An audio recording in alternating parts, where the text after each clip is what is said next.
Graça e a paz do Senhor Jesus. A nossa meditação sobre Josué e os juízes trata do subtema hoje, julgando os juízes.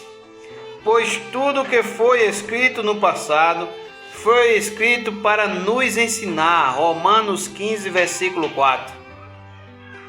Paulo escreveu o seguinte acerca dos personagens do Antigo Testamento. Essas coisas aconteceram a eles como exemplos e foram escritas como advertência para nós. 1 Coríntios capítulo 10, versículo 11.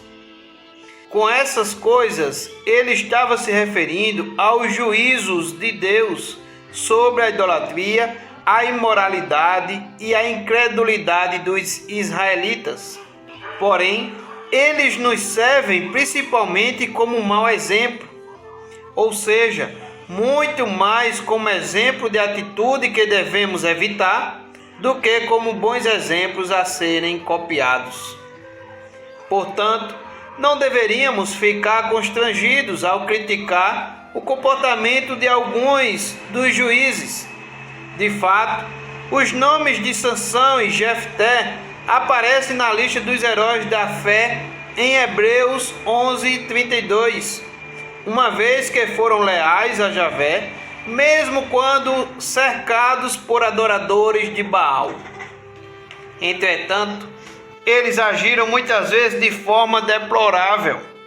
Sansão se comportou como um adolescente exibido, enquanto Jefté sacrificou sua filha por causa de um voto que havia feito.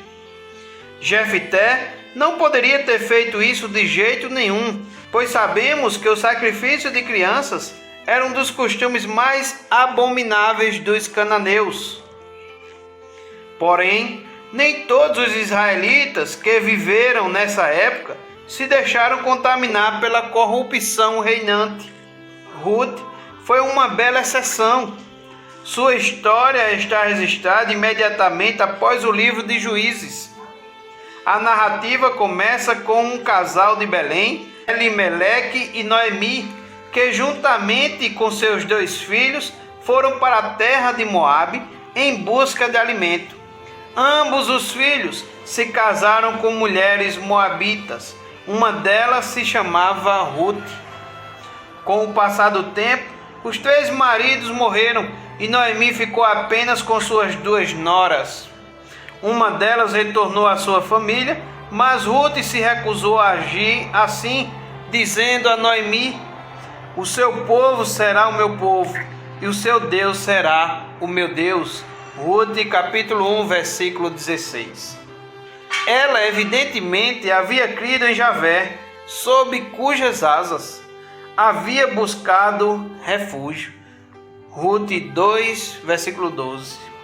Então, por meio de uma série extraordinária de providências divinas, um parente de Noemi chamado Boaz se tornou o parente redentor de Ruth e casou-se com ela. No seu devido tempo, eles se tornaram os bisavós de Davi. O livro de Ruth é uma comovente história de fidelidade em meio à deslealdade reinante. É como uma luz brilhando em meio ao sombrio período dos juízes. Você ainda pode acrescentar sua meditação em 1 Coríntios capítulo 10, do versículo 1 ao 11, e que Deus abençoe a sua vida no nome de Jesus.